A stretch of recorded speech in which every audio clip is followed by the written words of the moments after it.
Não temas, Tiago, porque desde o primeiro dia em que você aplicou o seu coração a compreender e a se humilhar perante o teu Deus, são ouvidas as tuas palavras.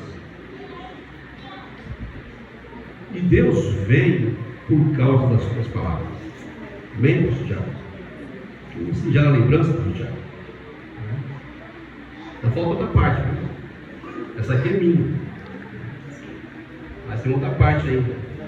Tem mais uma parte, né? O nosso ministro não veio hoje, mas vem outra parte ainda. Amém? Deus abençoe, o Senhor é merecedor, o Senhor é sobreiro, né? Obediente, né?